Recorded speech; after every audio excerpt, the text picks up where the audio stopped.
Yeah, no, I kind of did it on a whim, to be honest. I remember last year looking at I raced the mass start, raged the mass start just as I usually do, and hung out with friends. And then I remember Monday following everybody on track leaders, dot watching as we all call it, just being like, oh, it just looks like a beautiful day out there for a bike ride. Like I'd kill to go hang with the folks. And this year, when the registration deadline kind of came up, I was kind of joking about it to myself initially. I remember I sent the email to Todd asking for an entry to the Ultra, and I said, well, I said to myself as I was doing, I was like, well, I'm doing the Margie out and back, the 200 this year. And I know the Crusher, the other 906 Adventure Team event, is offering a 350 mile. I said, well, I'm going to go for the 350 because, and the out and back only happens every 5 years. So I got to do that. And I said, well, if I'm doing the two big ones, I might as well just throw in for the other one. Have like a weird triple crown situation.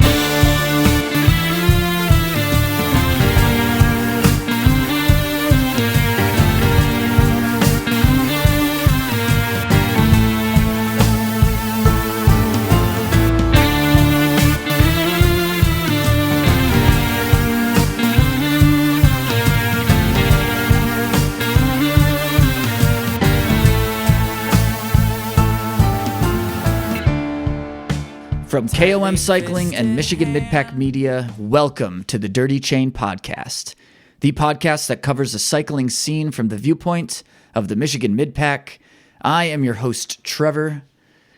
So listen, we all know, especially if you're from the Midwest, that this winter has been a total bust for winter sports and outdoor activities. Temps have, of course, been all over the place. Total snowfall has been drastically low, leaving skiers, snowmobilers, snowshoers, ice fishers, and of course fat bikers extremely disappointed. This year, Polarol, despite being out of what is usually a winter season mecca, was also affected.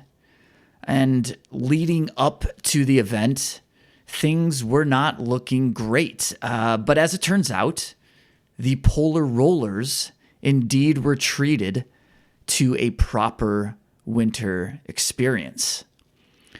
One of those Polar Rollers, Ben Alter, a now local to the Marquette area and certainly a regular to many Michigan races, decided to attempt his own twist on the weekend and take on both the mass start Polarol and the extremely difficult and lengthy ultra version. And while I'm not sure that's officially allowed or recommended, I certainly wanted to hear all about it and his experience. Now, we've had a couple episodes in the past about Polarol, and this one was definitely a unique story that I wanted to hear. And I didn't want to get through this year without a true winter episode. So let's jump right into it. Ben Alter and the Polar Roll Double.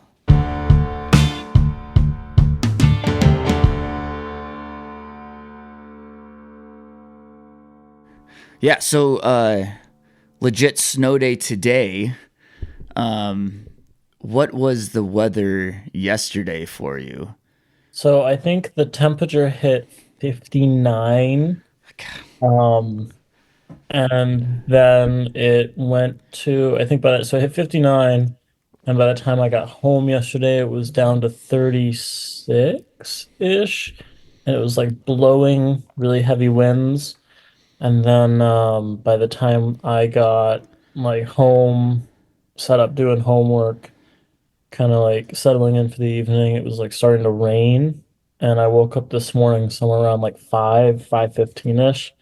And I looked out, I've got a window in my bedroom. I like looked out my window and I was like, oh, that's not as much snow as we expected, but that's still some serious snow. And then I got a text maybe 20 minutes later that woke me up saying Campus is closed for an inclement weather day. Yeah, inclement, Yeah, yeah, yeah. um, um, yeah. yeah, it was literally 70 here yesterday, and now it's like 28 or something. It's insane. Um, I I saw the Strava post and I was yeah, like, I'm so what jealous. what a crazy winter. I think this has everything to do with what we're talking about or what we want to talk about. Yeah, Uh, yeah, but this winter has been, I don't know, disappointing. Other times it's been so warm down here. We've been riding like legitimate mountain bikes on trails, so that's been cool. But like, we almost like completely missed fat bike season down here.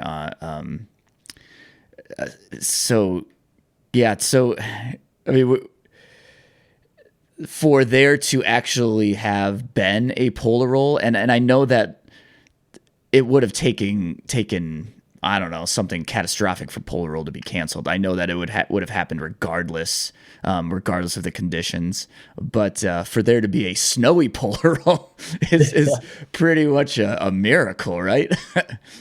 yeah, yeah. We were laughing about it. So we got the first week of January, we got it was like 24, or I think in town it was measured at 14 inches, and anywhere north of town, northwest towards like the Dead River Basin area, they got like 40 some with the drifts and everything. And I was laughing, and I bring this up because we spent, or I spent 30 or 35 hours grooming fat bike trails one week. And then the next week I spent 4 hours grooming fat bike trails because we either lost it all or it wasn't getting packed well or it was so hot out that we were like worried about sinking sleds, or like just the duality of it was nuts in the span of like literally 7 days. Yeah, that's wild. And this was leading up to polar roll, or Yeah, yeah, pretty much through the last like 3 weeks. We got so thin snow coverage that we stopped grooming fat bike trails with snowmobiles. We moved down to using snow dogs, which are what a lot of places downstate use. And then we got 2 days on snowmobiles. And then it just disappeared. We got, 45, 50-degree days, and all the snow just evaporated. yeah. I mean, so we're here to talk about polar roll. We've done previous episodes about polar roll, the mass start. I did it a few years ago. We've talked about the ultra last year. This is going to be, I'm going to call it the polar roll double, Ben. Ben, you live up there in Marquette, and you took on the mass start, and then well, no, it'd be 2 days later, starting on Monday, you did the ultra, which is super cool. But I'm going to admit something, and it makes me sound bad, but leading up to Polar Roll, the mass start, I mean, I didn't sign up for it, just didn't work in my schedule. But talking to people and knowing a bunch of people going up there, I was kind of 100% okay with my decision of not signing up for Polar Roll, because I thought it would be no snow or icy, or just like really shitty conditions, and making that trip for me, it's like 6 hours up, 6 hours back. I just didn't see it worth it, and things didn't actually play out the way that I had thought they would, or many people had thought they would. Sounds like it was much better, condition wise. But yeah, so I wasn't like really excited about what Polar Roll was going to look like for all of you. But then it turned out it seems like, so you said like leading up and you had like almost no snow. You had like these 50-degree days. Talk about a couple days before the mass start. So that was, let me just like put this in context. I mean, we're still in February here, but was the mass start February 10th or February? So the mass start fell on, let's see here. It would have been the 17th Oh, okay. with the Ultra on the 19th. Okay. So we're not as far removed from it as I as I thought. So yeah, so only a couple weeks ago, um, yeah. Talk about what happened a few days before. Like Jesus Christ himself came down and blessed Yeah, blessed yeah, Marquette with a sheet of white snow. yeah. It was funny. So we spent most of the week, I think they released the guidelines for the races on Tuesday of the week, and they that was like, expectations, requirements, and then cutoffs. And then they were talking about cutoffs and all that for the mass start and for the ultra. And they said at the ultra meeting, they were like, well, we set the cutoffs based off of what the weather looked like on Tuesday. We were thinking this was going to be a gravel race. And somehow in the span of 3 days, like the Munising Colwood area, which was the start of the ultra, received, I want to say it was at least 10 inches, maybe a foot Oh comfortably wow. of lake effect heavy snow. And then in Marquette, we went from, you know, what seemed like just like a sheet of ice on all of the trails to like at least another snow. And up in the Iron Range in Ishpeming and Nagani, where they run the mass start, they got another, I mean, I want to say it was probably close to a foot, 8 inches, 8 to 10 inches. Um, and it literally went from like this is gonna be you could have thought about doing it on a mountain bike on plus tires to this is like actually fat biking weather. Uh, Um, it was there a requirement, like say for instance, a snow didn't occur. Was there still a requirement, say for the ultra, that you had to be on like 4.0 plus tires, or could it, if like say those 50-degree days remained and it was basically a mountain bike packing trip, could you have ridden a mountain bike? a lot of people thought about it and a lot of people posted about it, and there's a Facebook group for Polar Roll. Todd chimed in to clarify, and a couple other folks did as well. It was a 3/8 tire minimum or bigger. I think a lot of people took that as let's just run our smallest tire we can. I remember at gear check and during the mass start, there's a lot of people who are running like these 4.0 or 4.2 tires, partially studded, fully unstudded.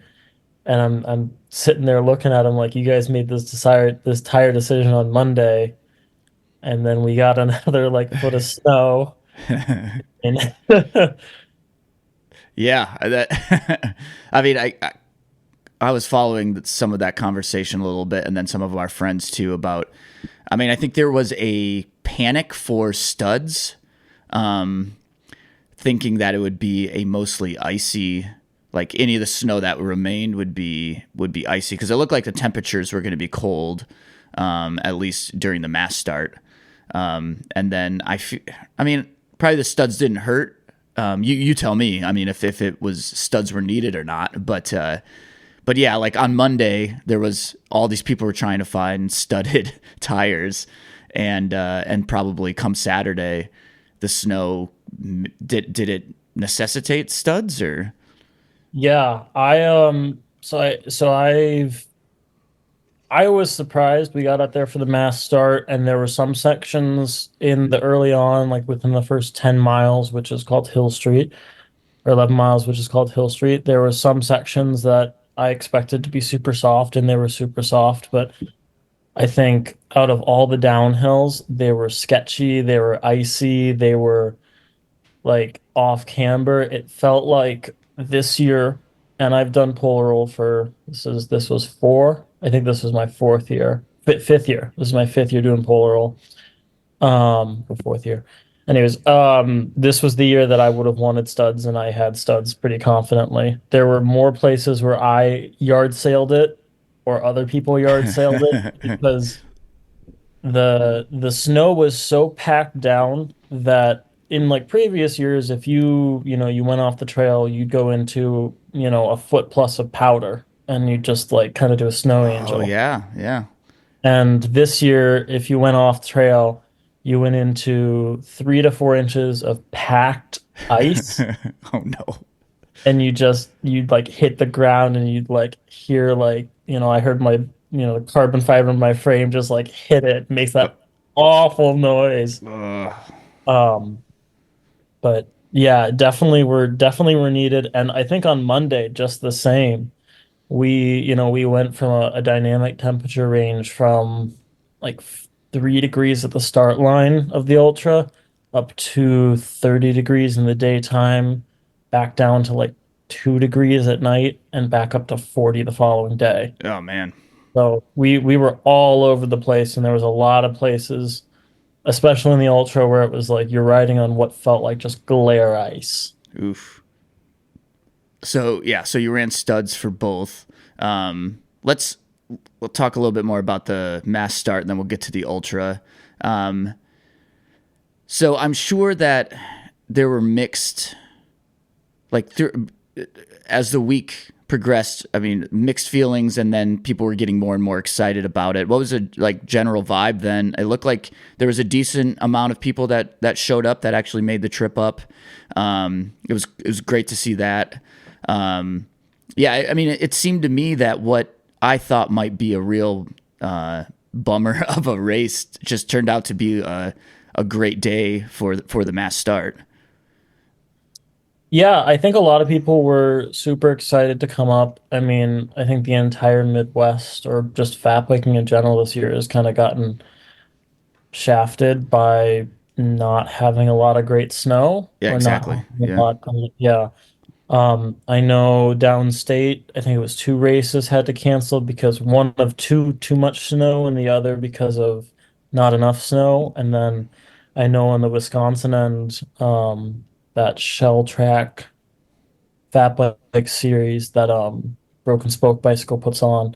It's like 6 races, and I think out of all six, they had snow for like 3 of them.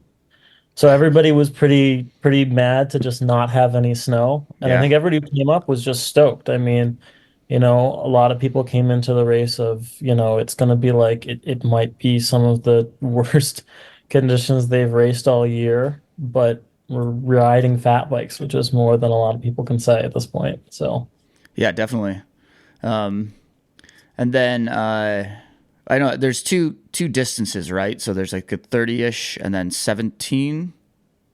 yeah, I think it ended up boiling to like 27 was the long course this year, and then the short course ended up being like 16 or 17, just somewhere in there. It depended on your GPS, of course, but Gotcha. in that area.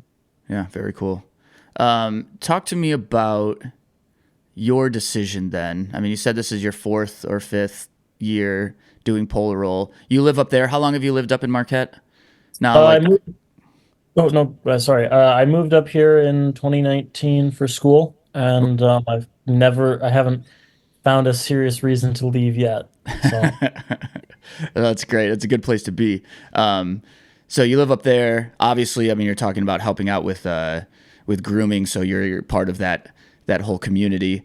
You've done it several times. You've done Margie Gessick finisher last year. Congratulations on that.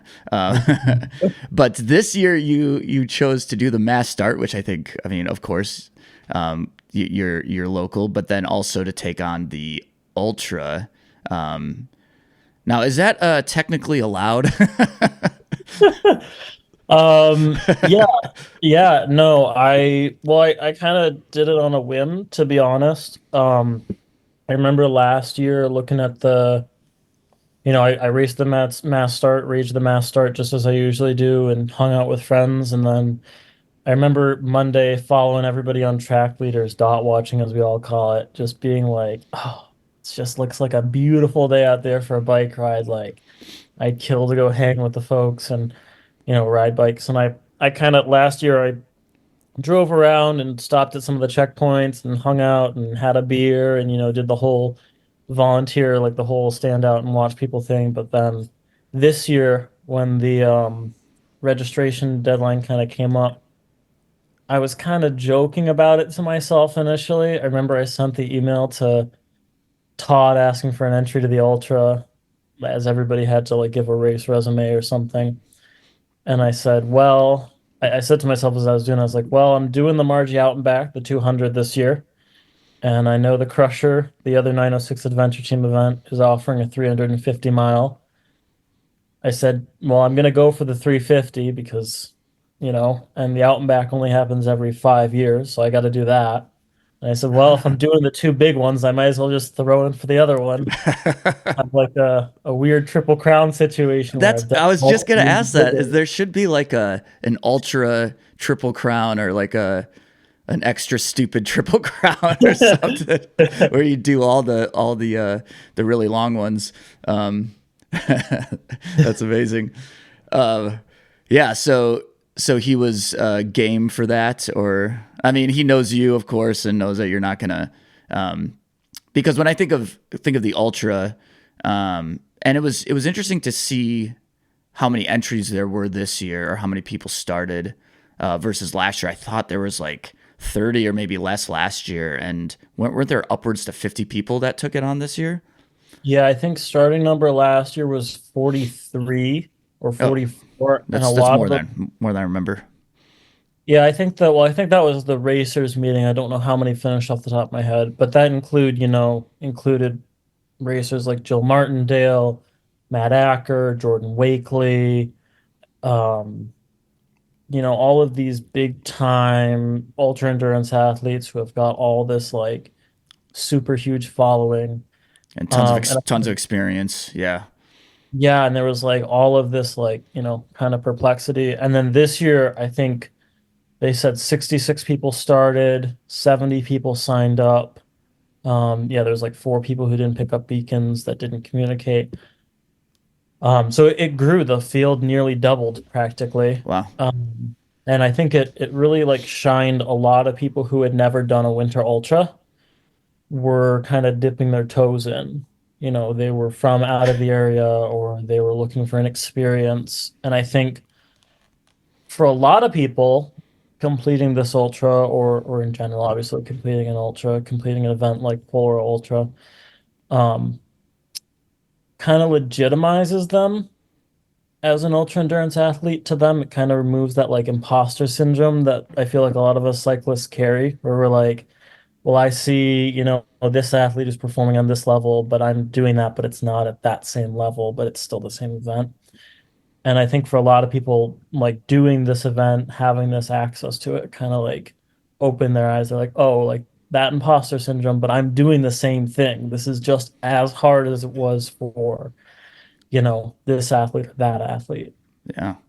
Um, yeah, I mean, I could imagine as a race director for someone like Todd, or like say it's a different race that has an ultra any, well, probably any race at all, but like safety is number one, and opening the door to more people brings in more variables of something that could go wrong. And so I could understand last year keeping it pretty tight. I mean, it seems like with these really ultra, like say the Margie gets out and back, or this Polar Ultra, there needed to be some sort of vetting before you were just let in. But it seemed like more people were let in this time. What's the distance? Because you said people were dipping their toe into winter ultras. There's got to be a better way to dip your toe into winter ultras than the Polar Roll Ultra, right? Like go do Well, a 50-mile day by yourself, and maybe that's a better way to do it. I think for a lot of people, what makes, or I guess like kind of like dipping your toe into winter ultras. I mean, you can always go out and do like, a 2 nights of camping or a night of camping, and find some route that's going to be very, very inclusive. But when people in the ultra community, you think about races like Arrowhead or Tuscobia or JP's Backyard Pursuit or Winter Pursuit. I can't remember the name exactly. Yeah, yeah. Pursuit, I think it is because he does a gravel pursuit in the summertime.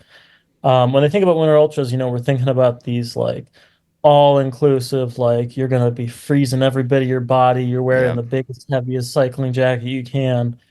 And I think it really kind of like lets a lot of people because the polar ultra, it's all relatively close to a town or to a bailout point. We were actually talking about this um, just a couple days ago. Considering the gravity of the situation and the safety of the situation, you're still riding in 0 degree temperatures with wind chills dipping far below zero, or you have to carry enough food and water and clothing and sleeping bag and all this gear to, if, you know, shit hits the fan, you have to be able to bivvy down on the side of the road and hopefully wait out the weather. But the Ultra, although it is very, it has those big elements, there's a lot of opportunity if shit hits the fan to get out. You're 5 miles from the start, you're just outside of Munising. You roll through Marquette. You like the most remote part of the course in all reality is when we start going up County Road 510 and we cross past the North Dead River Basin into the Wolf Lake area, north Ishpeming. You're kind of out there. No phone reception. You're really out there by yourself. Now, granted, it's relatively drivable, and if you really needed to make a phone call or figure an easy way back to town, there are some easy roads, but you're in the backcountry. Yeah. Yeah, so I think that's fair then to see it as a little more of a attainable ultra than just going out and doing like the Iditarod or something, you know. um, that's cool. Yeah, in a way it reminds me of the year I did Crusher because I feel like there were some times in Crusher where you felt like you were just out there, where if something went wrong you were probably several hours before someone could get to you. Someone could get to you. It wasn't like you were totally off the beaten path, but it might take a while. Whereas a Margie Gessick, you're so close to to civilization the whole time, which is kind of an interesting aspect of that race. But so conditions were somewhat good for the mass start. The You said studs were nice to have for the mass start, and you said you went with studs for the ultra. But how are the rest of the conditions? Some temperature swings, you said. I'm assuming a lot of the roads or paths or trail, they're not as groomed, quote unquote, like the mass start is. So talk about conditions in general for the ultra. Yeah. Um, well, so for the Ultra, it was pretty unique. There's like two or three different sections of the race that gets groomed outside of like the regular grooming schedule. So the Ultra encompasses parts of Marquette or the Common and Trail Network South Trails, and then it encompasses all of the Range Area Mountain Bike Association's SBR, SBT, Snow Bike Route, Snow Bike Trail. And those were, as upkept as they would be in a regular season. There was a little bit more emphasis put at South Trails to kind of prep it for the ultra, mostly because I didn't want to push my bike for like 6 miles. Um, but outside of that, there were sections like just south of or just around the Laughing Whitefish Falls area that got groomed and tire dragged. Some sections right at the start line at Otter Lake that got groomed and dragged. And then, with the such temperature variety that we've had, we weren't sure if even the passes they had made with the snow machine and the tire drags were going to set up. There was a lot of like kind of question mark around that. And considering, In terms of setup, like actually have like a base or like be firm yeah, enough to ride on top of. yeah, where the snow all kind of like packs down and you Yeah. could like stand on it if you want, or obviously go ride a fat bike on it. Um, Everything. I think there was a lot of timely action that occurred in order to make everything as good as it could be. I know there was a lot of efforts put forth by 906 and their volunteers to run snowmobiles with tire drags behind them and snow dogs. I mean, I think they went out and were running a couple of those grooming implements during the race as well, Oh wow. um, which was really great because it made everything just a little bit more um, you know, doable. Um, Everything turned out, honestly, on all honesty, all the riding conditions turned out to be some of the best. Now, when I was chatting with some folks who had done the ultra last year, the biggest like gripe about conditions were it started snowing last year, like somewhere around like 6 or 7 o'clock at night. They got like 9 or 10 inches of snow, and it was puffy, fluffy snow that didn't really pack down well. And there was a lot of folks, specifically on a section from, it's called Grapevine Road or from Deer Lake Road in North Ishpeming to Wolf Lake Road. It's like a connector trail that they groom specifically for the race. It's usually like sled only or snowmobile only traffic. Last year, one of the guys we were riding with said it took them 3 hours to walk it, and it's a bunch of like steep grade, um, stuff that we would pedal in the summertime without an issue. But obviously, when you get another like, foot plus of snow, it's unrideable. And this year, he said, I mean, we cruised through that section in 25 minutes, and it took him Oh 3 hours last year to whoa. walk. So, all things considered, we kind of got the best of both worlds in the conditions. I think what really helped that was, we didn't get a lot of snow overnight Monday, going into Tuesday, and it all held up really well. I think that, just the timeliness of the groomers getting out there. Conditions did start to kind of break down once we got into the last like 27 miles, which is all of the SBT, SBR on the Range Area Mountain Bike Association's trails. Um, it just started to get real slushy, kind of post holdout. A lot of people have kind of like walked the trail and left some kind of deep divots from their shoes or hiking shoe or yeah, their hiking Yeah. shoes. Um, but yeah, ironically, the worst section of the entire race, condition wise, and everybody said this. Um, so the ultra comes through NTN's Black Trail, Black Harlow Farms connector. So it comes from off of the Gray Walls Golf Course out to the Iron Ore Heritage Trail. It's like a probably 2.5 mile connector trail, and then it climbs the Iron Ore Heritage Trail towards Smith Paving, where we cross US 41 and start to go up County Road 510. And the section from where Black Connector dumps out to the Heritage Trail up to Smith Paving was like a one tire track skinny for like 3 miles. Oh god. And I know of one guy I was riding with who quit right there and then. We got like 2 miles up it or a mile and a half up it, Real and we still had real to real go. quick, how far into the the distance are you? Like how far into the race at this point? How We're, many we're just hours have you been? around we're just around 65 miles at this point. Okay, so you're well into it. Yeah. So like that makes sense why something like that could get extremely frustrating at that period of the of the event. Yeah, yeah, a lot of people were saying it was relatively demoralizing. I would completely agree with that.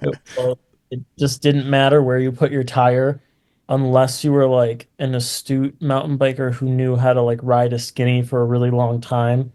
You were just like having to stop and start and stop and start, and you have like you had one tire track for about 2 miles, and the last like half mile of that stretch was like very rideable. The other two were just like super, super concerning. We were chatting about it.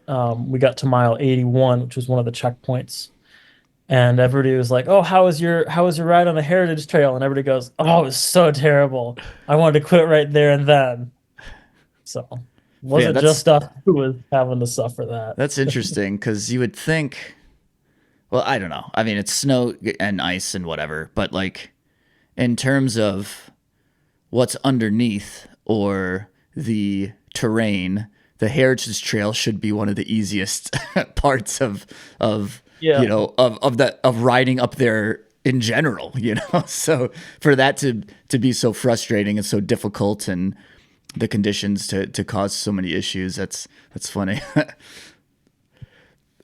You I asked you this before, but what was the total distance of the ultra? Oh, so we ended up it was like 140 miles roughly and just around 7,500 feet of elevation gain. Okay. So it depended obviously what your GPS said. Um, I ended up with like 142, and that was mostly in part. So I stayed the night about a half mile from the start, and then the group I was riding with, we had one little like turnaround in the last 27 miles of single track where we realized we went like a little bit too far forward, and we had to kind of backtrack for half a mile and then finish the course kind of deal. Oh, gotcha. Um, yeah, and then so how long did it take you? Sorry. We were just over 32 hours, like right on the edge of 33 hours of moving time Okay. when we started to the time we arrived. I think it ended up being like 17 hours of actual moving time and about 16 hours of stopping time. So, Holy cow. yeah. And so it, did you actually bivvy up and sleep that night? How was that? How did that go? I mean, were you in the middle of nowhere? Were you on snow? Did you have like a place to? Did you find a little makeshift shelter? I mean, if you did 17 hours or 16 hours of stopping, I'm assuming that you stopped for the night, right? Yeah, yeah, we did so like I was kind of saying mile 81, mile 82 is like mile 81.9 was a checkpoint, an unofficial but on the map checkpoint. It was my friend Evan's camp, and he's run the checkpoint for 2 years now. The ultra's only been happening for 2 years, and out there they had like a bonfire. They were cooking patty melts and grilled Oh cheeses. yeah, Embark, who was sponsoring the race, had a warming tent. There was beer. There's fire. There's folks hanging out. So we got there somewhere. I think I got there somewhere right around sunset, so like 6:30, 6:45 ish on Monday in the evening. And I was sitting there, and we were sitting inside the warming tent, inside the cabin, kind of like drying out a couple pieces of gear that were oversaturated. We'd been sweating in jackets and jerseys and all that stuff for the last, going on 12 hours at that point. And we started doing the math about it, and we were like, well, we have 48 hours to finish.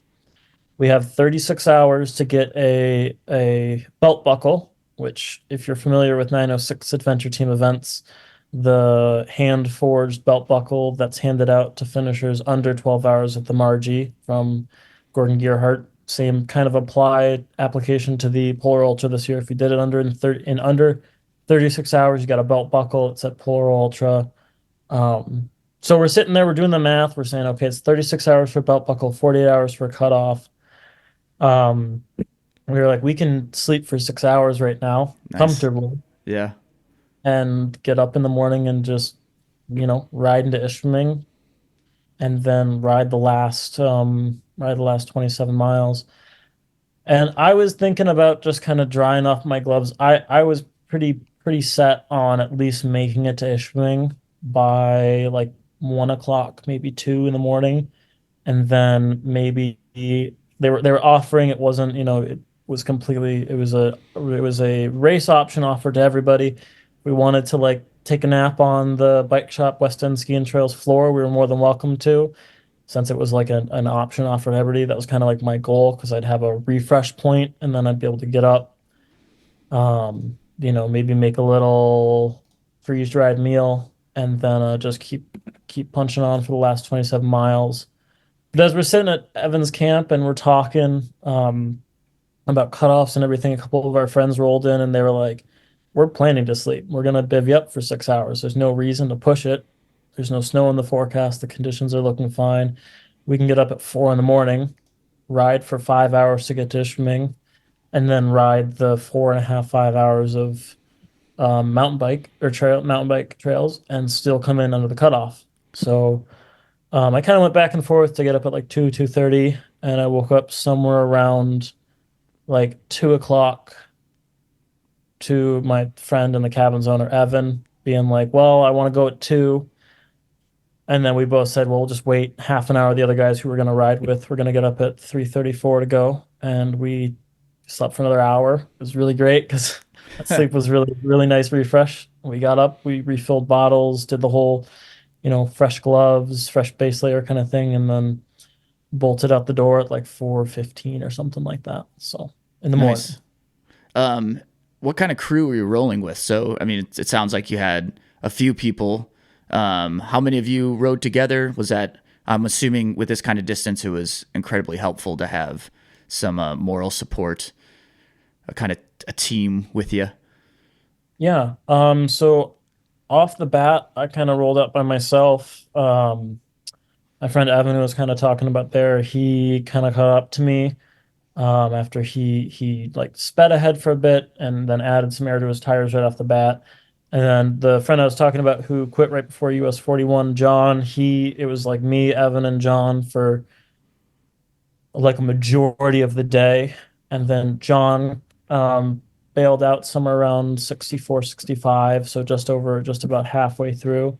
And Evan had kind of been up in front of us. And then there was a group of three guys or three people behind us, three locals who we kind of knew them and we weren't sure what their pacing was, so we were kind of figuring out what we wanted to do. And we ended up with six people at the end. It ended up being myself, my friend, also my boss, Evan, um, a friend of ours, Grant, who's kind of like this is the second time he's done the ultra. He's the guy I was chatting about who said it took him 3 hours to do that Wolf Lake section.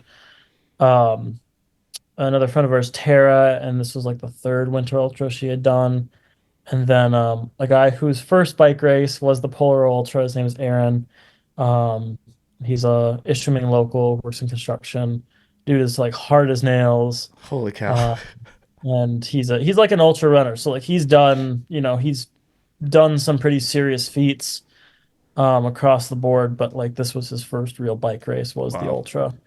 So we had a pretty good crew, and then we ended up picking up there's one guy from the 45 North team who's also a local, Brian Geschel, who like went a little bit too hard off the bat, slept for a handful of hours, and then we kind of slow rolled with him in the morning and kind of finished it out all as one crew. We're stopping here and there on the Ramba single track and cracking jokes and talking about whatever, eating snacks, the whole deal. So it kind of turned into a tour for us, a bikepacking tour in some kind of capacity, which was kind of nice. It kind of took the seriousness out of racing for a minute, Yeah. which in an event that spanned that long was really, really nice. Yeah. I mean, it seems like, and honestly, that's how I would want to at least do a first winter ultra or, yeah, like it seems alone it could be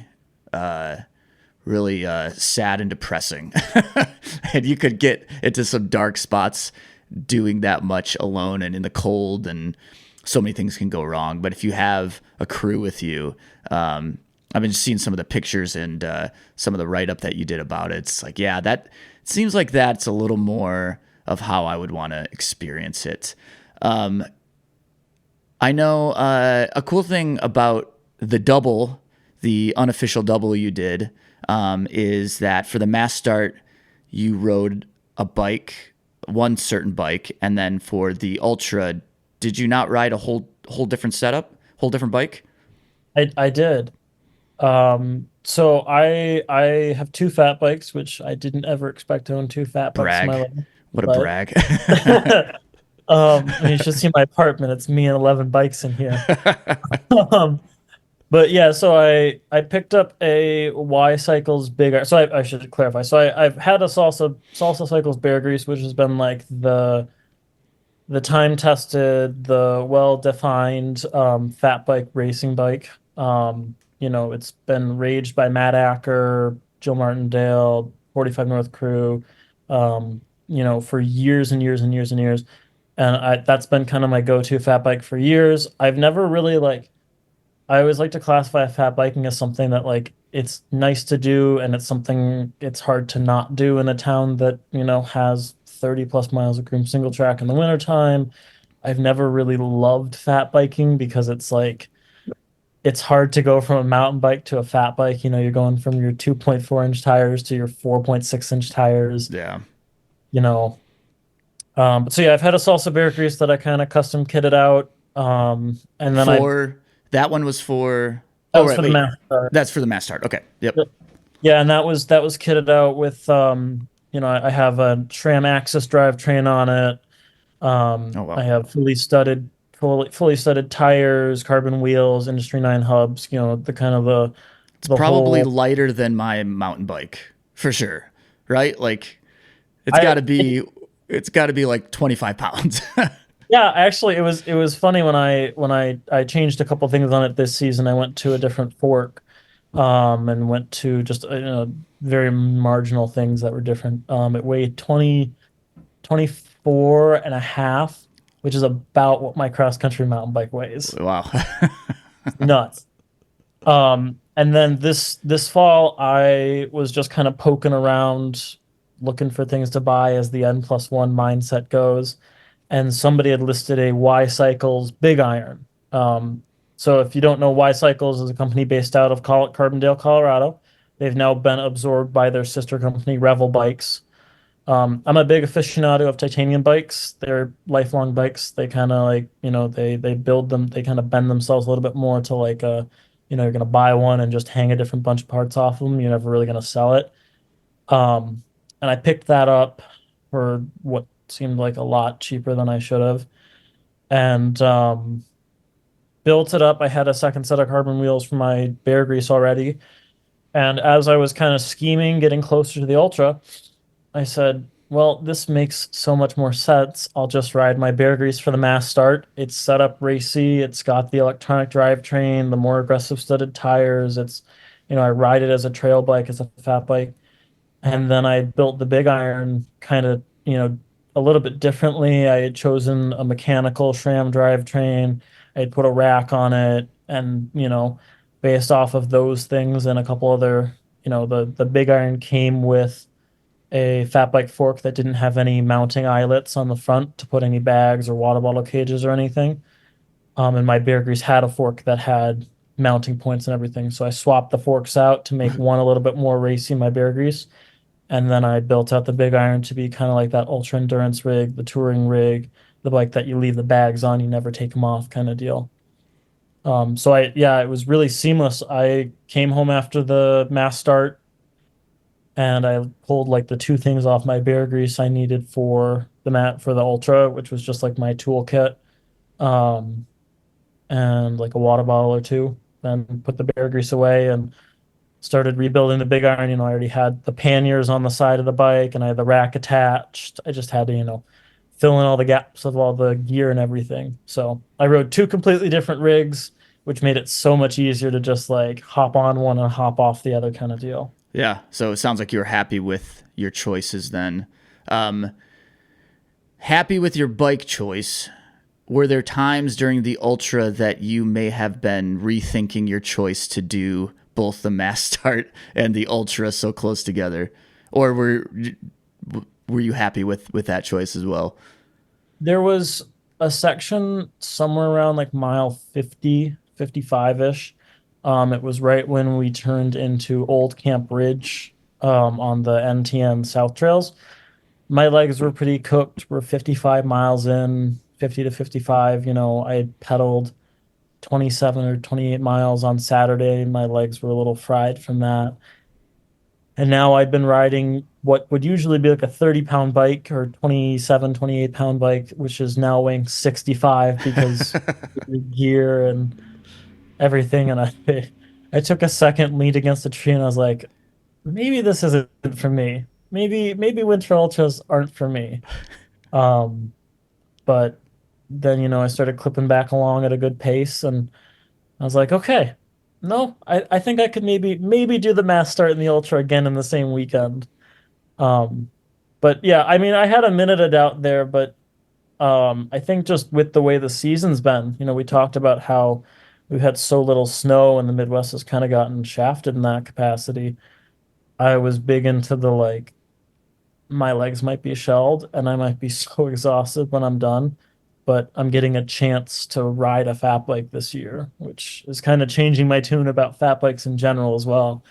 Yeah. More of like a less becoming a, oh, I'm just doing it because it's convenience, more of a, well, I do really enjoy this. So would you kind of branded the Polar Roll Ultra as a introduction to winter ultras? Do you see it as an introduction for yourself into more gnarly other experiences, some of the other ones you rattled off? Is that something that you could see yourself doing in the future? I definitely think so. I there was a lot of a period of time where in years past, and I've hung out with athletes who have done Arrowhead and ITI, or Iditarod, the Iditarod bike race, and Tuscobia and JP's Backyard Pursuit and all these races. And I've always said, there's no way you're going to catch me dead in negative weather riding a bike because that's a hard pass. But I think that this event really kind of opened my eyes to being like, even when the conditions are bad, even when, you know, shit hits the fan, which it didn't really hit the fan, it's still like 2 days you get to spend out on a bike during the daytime riding a bike, which for a lot of people who, like myself, who are working a job or going to school or any of those things, we're riding after work or before work or riding in the daylight or the dusk. And just having that opportunity, I think, just to get outside in the daylight is kind of shifted my mindset. I'm like, okay, well, maybe I could think about Arrowhead next year, or maybe I could think about JP's Backyard Pursuit. I don't think I have the stones for Iditarod, complete transparency, but I definitely, when registration rolls around for Arrowhead next year, I might be hard pressed to not consider doing it. And another factor that is just, you buy into a winter ultra. So I mean, you have to pass gear check on the front end and the back end, and that includes like having a negative 20-degree sleeping bag and having a bivy sack and things that like carry a lot of financial cost. And I'm hard pressed to be like a one and done kind of situation Sure. with that gear. Yeah, that makes a ton of sense. So, but what about Polar Roll Ultra next year, or the unofficial double? You think that might be something you do again? I definitely think so. I was saying pretty up and down throughout the course of the race where I was like, I think I can be okay with one Polar Ultra. But, we were rolling into Ishpeming and we're cracking jokes and we're having a good time and we're, you know, having that kind of just good mindset where everybody's having an enjoyable experience. And I was like, it's going to be hard pressed for me to say no. I don't want to go ride my bike for 30 hours with friends again next year. I mean, it could be drastically different conditions. We could Sure. have blowing snow and negative temperatures the entire time. But I think just like it's one of those things where it's like I'd rather have the experience and be able to say I did it more so than wish I was there. I think FOMO is a big thing, especially in the realm of the cycling industry or the cycling exercise, the cycling, whatever you want Yeah. to call it, hobby. Um, so yeah, I think I'll be back for it for sure. Yeah. We'll have to see that after we put this out if there's like an official. No, not everyone can do the mass start and ultra. Don't just Yeah, sign up for both. Yeah, like um, you know, one thing I wanted to kind of close with and ask you about, and I think it's probably a conversation that may not be best between you and I, or but maybe it's better had with some other people. But there's a Polaroid I felt like was a big deal because there was like zero fat biking. There was a couple here and there. We had no snow in the Midwest. We had really bad conditions. Everything kind of came together, and it was like, oh my God, there's an actual event that brought us good conditions, and people came together and rode. 906 did a great job of putting that together. 906 also was dealt a tragedy only a few weeks before the race, a month or so, and they lost one of their own, Tara, and and I just I'm curious. I don't really. I want to be respectful about it and don't want to really get into things that like I don't know much about. But what I'm curious about is it had to be a big deal for the vibe itself. There had to be a positive vibe about kind of being able to get through a bad situation and still be able to put on a race, put on a positive experience. What was your take on that whole thing? You being local up there, was it big for the community to be able to still put on Polar and have Polar still be a thing despite the hardships that were going on in the month or so before that? I definitely think I mean, it really did impact the community. I heard it from, you hear it being plugged into the community relatively well. You hear it from obviously the individuals who are affected. I heard it from 906 volunteers. I heard it from Todd himself. I heard it from friends of Tara's, and then I heard it from people who I didn't think had like an immediate connection um, to Tara or 906 in general. I think a lot of folks knew her, knew what she did, and knew how influential she was. I think being able to rally behind her or in memory of her for not only this year, but what Todd is kind of promoting is, 906 just reached 10 years of being an organization. It's 10 years. This is the Mm-hmm. 10th edition of a bunch of these races that have been going on since day one. And he's, saying do it, another 10 years for Tara, another 10 years of doing these events that she loved putting on. And I think to put on an event of the capacity, to put on an event that takes as much of a village to put on, like Polaroid in memory of Tara, really pulls everybody together. Um, I feel like it felt different in a capacity that there was like a lot of like more somber or just like good energy that kind of came out of the event. It wasn't as serious. It didn't seem like both the mass start. I mean, we lined up for the start line at 8 o'clock on Main Street or in downtown Ishpeming, and Todd comes over the bullhorn. He's talking about how, it's 30 miles or it's 27 miles, but don't just do it for yourself, do it for somebody who couldn't do it. And we've seen this, there's been a lot of individuals who have unfortunately passed on before they should have, that these events have been run in name of. And I think that it really changes the perspective and the opinion of the racers, but I think it definitely um I don't want to use the phrase lights a fire under a lot of people's asses, but like a lot of people change from, well, maybe I thought about pulling out of this race to now I'm going to finish this because Yeah. I knew this person. Yeah. And it was the same thing at the Ultra. We had the pre-race meeting. We went through gear check and then we had the pre-race meeting, and he talks about, he's pretty cut and dry. Todd, if you know him, he's very kind of to the point kind of guy. And the pre-race meeting had a lot of like, these are the way the conditions are. We didn't know how it was going to be, but in the same kind of capacity, we didn't realize the impact or the effect. And as a result, You should be doing it for Tara. He said it a lot throughout the pre-race meeting. I also know that there were two individuals. So when another point of context here is when an individual is passed on and Todd has known them, or they've been very well influential within the 906 Adventure Team kind of community, he retires a number plate. Yep. I think we're up to like one, two, and three Yep. for three individuals, and then 906 was retired for Tara.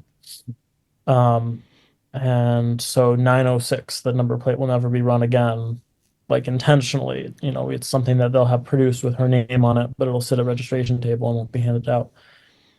And kind of to like bolster the determination, bolster the point of like do it for Tara, do it, come together for the community. The snowshoer who finished Polar Ultra in I think 52 hours it was, which Oh is an my gosh. incredible feat. I cannot believe someone did that on with snowshoes. That's insane. That's I amazing. know. Snowshoes and a sled drag behind her, but she was carrying 906. She was carrying Amazing. Tara's number plate the entire time. And I think that that is a great definition of the community. I mean, that individual, I believe, is from Marquette. She's from the greater UP area.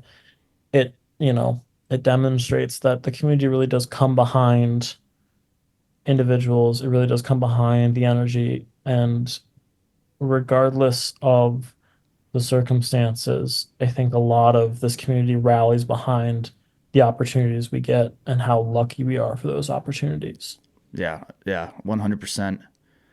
And we do these stupid things. We do these events. We do these uh, huge races, and it's fun to get competitive. It's fun to push yourself. Um, but really, it is when you go to a Margie Gessick, when you go to a Polar Roll, it's there's this community, and that those communities are all over the state in different race events and all over the country. And so it I guess like I wasn't sure how best to talk about this right now, but it would be wrong not to bring it up because I think it was I'm sure I was on the outside, but I'm sure it was a big thing for the weekend, for the whole Polar weekend, and it probably made it more difficult. It probably made it more impactful. It probably made it more special, and it's going to have a lasting effect, hopefully positively. Like as Todd said, 10 years for Tara, 10 for Tara. Cool. And thank you for bringing your perspective on that. I appreciate that, you being a local and being up there during that time. Cool, Ben. Congrats on the double, and Thanks. thanks for giving us all this information. What's next for you? Are you doing Mid South? Yeah, my next month is a little bit of a trip. So I head to Mid-South the second weekend in March, and then I come back to town, go back to school for a week, and then I go down to the Ozarks. I'm doing bike packing Doom. Oh yes, I Um forgot you were doing that. somehow I got myself wrapped into that one. I'm just doing Despair, so only 196 miles and 20,000 feet of elevation gain. Um, But it won't be in the snow. well, Uh, exactly, maybe. exactly. I was laughing. Somebody was asking, they were like, "Oh yeah, like, is this like your big event for the year?" I was like, "No, this is all like prep for Doom." Yeah, so I'm doing Doom, and then I'll be back in Hastings for Barry Roubaix. I think it's my ninth year doing it or eighth year doing it. And then that kind of floats my season until Crusher 350 and then the out and back from RG, Yeah, which I feel like it's all just prep for the out and back at the end of the day, you it's all know? prep for the out and back for sure. Which I'll be there with you. Yeah, it'll be a good time. We'll be laughing. We'll be Yeah, having jokes. cool. Well, I'll be at Mid South. I'll see you at Mid South. We did that a few years ago, and I know that you were there last year, I think too. So it's a staple Yeah. in your schedule. But we will see each other at Mid-South. Maybe chat then too. And are you doing the 100, Barry? Yep. Yeah. Yeah, I'm heading back for I'm desperately after that freaking 100 nug. I came within like 2 minutes of it. Yeah, that Psycho Killer mug. I think I came within like 2 minutes of it last Ah, year. man. Yeah, all things kind of have to go correct to get that mug, kind of like a a buckle, right? So, Yeah. well, cool, man. I will see you in Stillwater. Yeah, see you in Stillwater. Yeah, thanks for this. This was awesome. Yeah, absolutely. Anytime, Trevor. The Dirty Chain Podcast is a Michigan Midpack media production in partnership with KOM Cycling, the source for your bike accessories and necessities. Connect with us on Instagram and Facebook at Dirty Chain Podcast. Email dirtychainpodcast@gmail.com. If you are enjoying the podcast, please leave us a rating and review on whatever platform you use to listen. Audio editing and original music by myself, Trevor Gibney. Thank you to Ben Alter for joining me on this episode to talk all about Polarol Mass Start and Polarol Ultra. And thank you all for listening to the Dirty Chain Podcast. And as always, keep your chain clean, but get your chain dirty. We will see you in the mid-pack.